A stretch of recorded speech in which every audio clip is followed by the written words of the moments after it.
I'm gonna get real with you for a second, and this is gonna get weird, but just hang with me because I think it's worth it. But you ever fly a drone and you just instantly feel this like deep connection with it? Like it's just part of you. Like it's just an extension of yourself in the sky, doing all these cool things you wish you were doing, and then suddenly you are doing them because you're just one with the drone. And then like before you know it, you're getting closer to the drone, and the drone's getting closer to you, and then it gives you this look, and you just lean in and you just want to give it a big quick kiss. Told you it was gonna be weird.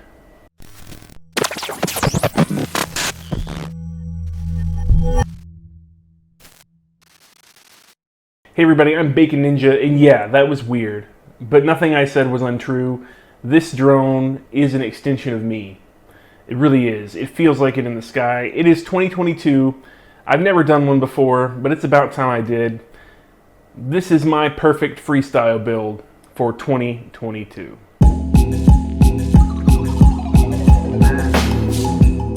This build is everything I am looking for in a quad for 2022.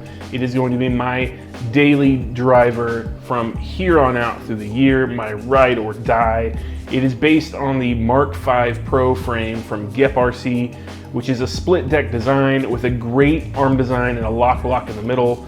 Great for the frame resonance. Moving out to the arms, I have the Xing 2208 motors, which are by far my favorite motor of all time. Super smooth. They can take a beating and all the torque you could ask for in 1800 kV on 6S. And stacked right in the middle there is the Speedybee V3 flight stack. No, this will not catch fire like the V2 did.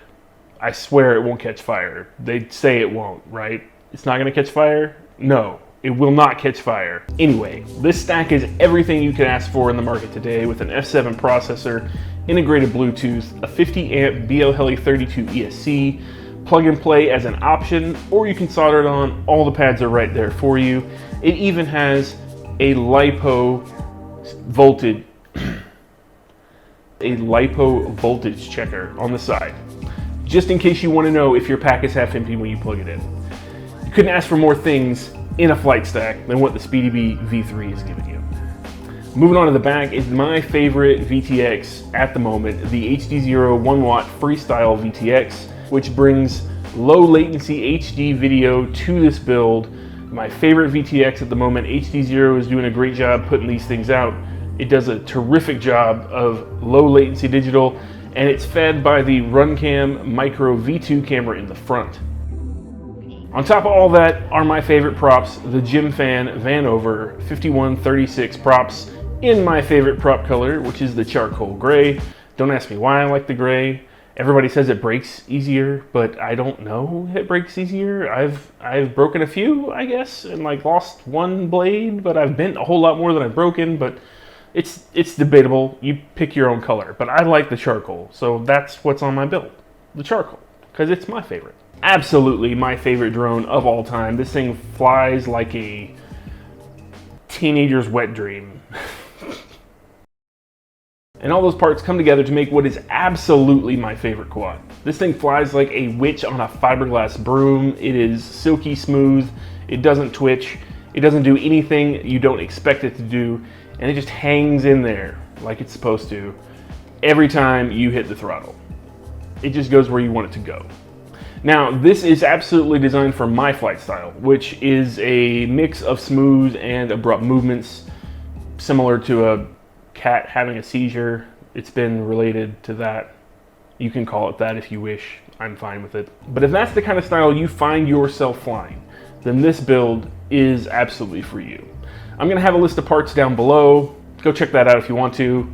None of it is affiliate links because I don't care about money somehow, so I'm not affiliated anywhere, and nobody would care anyway because this channel is super small. So nobody would buy anything from the links. Just go check the links out. They're in my favorite stores. Enjoy that. You can get a little sense of what's in my brain. Good luck. It's a terrifying place. Now that we've talked about everything that goes into it, it's time to look at something colorful yet boring somehow. I don't know how that happens, but remember, I warned you. It's time for charts. Charts. I seriously don't know why anybody watches this channel. What do you guys see in this channel that other channels don't provide you? What is there about this channel that grips you so? Go to this time code. Just skip right ahead to this time code. Otherwise, you're going to hear me gushing about my patrons. And if you don't want to do that, just skip to this time code. Just trust me. Skip over to the time code. But yeah, I have a Patreon. Did you know I have a Patreon? These people know I have a Patreon, and for some reason they've subscribed to me over on Patreon. These crazy, amazing people. They're like thick, juicy slabs of bacon. And to honor them, I'm going to actually put them on bacon. And then I'm going to put it on the screen, and their names are going to be on bacon, and I'm going to read their names on bacon. And if you want your name on bacon too, maybe you'll go to my Patreon. But if not, maybe you'll just like this video. Maybe you'll subscribe if you haven't subscribed yet. Either way, these are my favorite thick, juicy pieces of bacon. TS13 FPV, Chow FPV, Logan Reed, Sweet Little. Charts. And for this build in the chart corner, we're actually going to be taking a look at the noise plots for this frame and gyro combination. Now, before we get started, I want to remind you that on the Speedybee V3, there is a BMI 270 gyro. And the thing about the BMI 270 gyro is that it's a little noisier than some gyros in that it doesn't have the same low pass cutoff frequency as like an MPU 6000 built into it, so it tends to be noisier higher up, and that's kind of what we're seeing here in these charts. So I'm looking at the gyro pre-filter on roll right now, and you can see that above 160 hertz we have some noise. We have motor noise up here where my mouse is right now, and we have this one little spike. It's just one little spike, but down here, that's clean.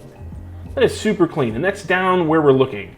We really normally look at right around 100 hertz and down, and look how clean that is. This frame is super clean. Let's look at pitch. And for pitch, it's basically the same thing. We have the same resonant spike above 160 hertz, but down here where it's important, this frame is super clean. It's like squeaky. It's super squeaky clean. This frame is awesome, and it's definitely down to the arm design and the locking block that holds it in. And just for good measure, we're going to look at the yaw, and the yaw is very similar to what we see on the roll. So there's noise up here where we expect with the motors, but down here, it is just super, super clean. And that means that this frame is really good at handling prop wash. It can take a tune if you want to push the tune. I'm not pushing the tune. You don't have to push the tune. But if you want to push the tune, you absolutely can on this frame because it can handle it. Now let's take a look at all the same things in the frequency versus throttle plot. And here you can see that where it's concerning down here in this low sub 160 hertz area, there is literally nothing. We don't see any resonance until above 160 hertz and then the expected motor noise after that. On pitch, it's more of the same. There's this little bit of wideband down here low, but that's pretty nominal. Other than that, it's super clean. In the area where it matters, we see the same resonance spike and then the expected motor noise. And not to be left out, here is yaw, where it is basically the same as pitch. This frame is, again, super duper clean. You get what you pay for with this GEPRC Mark5 frame. The design is superb, and it does great on resonance characteristics while also being a great freestyle design. And now that I've sufficiently bored you with my charts and graphs, hopefully not too bored, hopefully you're still here. I really hope you're still here. But now that I've bored you sufficiently, how does it actually fly? Well, this is one of my first packs on this quad, and I'm running Betaflight defaults on this. I haven't even tuned it. Literally all I've done is up the stick response because I like the way that feels, and just let it go. The filters are the stock filters, the PIDs are the stock PIDs. I'm running Express LRS at 250 hertz, but that's it. I did apply the default for the RC smoothing at 250 hertz, but this is how it flies. Out of the box, essentially. On its own, with no help.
And that right there is why this is my perfect freestyle build for 2022. It's a great quad. It's not the cheapest quad. Don't confuse that. This isn't the cheapest components. These are some pretty premium components. But if you're gonna build a build that you're gonna fly all the time and maybe just buy two and just beat the hell out of two of them and just back and forth them for as long as they'll live, then sometimes you gotta buy good stuff, right? Well, everything in this is premium stuff, but it flies so nice. And I highly encourage you that if you share some kind of similarity with my spastic cat flying style, to go think about building this. Get a parts list together with the links below and see what you think about the cost. And you don't have to run HDZero. You could run DJI in this, or even analog. Run what you want for a video transmitter, run what you want for an RC link, but I can highly recommend the frame, the stack, and the motor combination on these Gemfan Vanover props. I carry the Hero 10 Bones on this, so I'm not carrying a full size, full weight camera. It is a low weight, but yeah, it still comes in about 720 grams, which is right in the zone for where a freestyle quad should be. And that's with a 1300 mAh 6S pack right on the top of it. Yeah, this thing is awesome. My flight style, I normally get about 3 minutes. Maybe a hair under, maybe a hair over, depending on how hard I'm flying it on a pack. I don't recommend you go to a gigantic pack, obviously, because that'll be detrimental to your flight time. But small packs also not always great, unless you just want to fly for 2 minutes and change packs every 5 seconds and get really bored while you stare at the quad unplugged, laying on whatever table you're using to change packs, because that's where it will spend most of its time if you use 1000 mAh 6S packs. Use 1300. 1300 is great. I go with the 1300. But if you feel like building it, let me know in the comments below. If you intend to use the frame or the motors or the stack, let me know in the comments below. I'd love to know what you're putting them in, and I'd really love to know if you do intend to build it and you intend to fly like me. And if you do, I'll gladly give you a Betaflight dump if you're feeling like you want a Betaflight dump. Just a little dump, a little Betaflight dump. Everybody likes a little dump now and then. We normally get our dumps from FPV. But we'll take Betaflight. Anyway, that's all I got. I was just super excited to show you my most recent build and just how much fun I'm having with it. I just love it. It's such a good little quad. Makes me happy. So yeah, leave me a comment below. It doesn't even have to be about drones. You say anything, whatever you want. Just talk to me, please. Please talk to me. I'd appreciate it if you talk to me, especially about drones.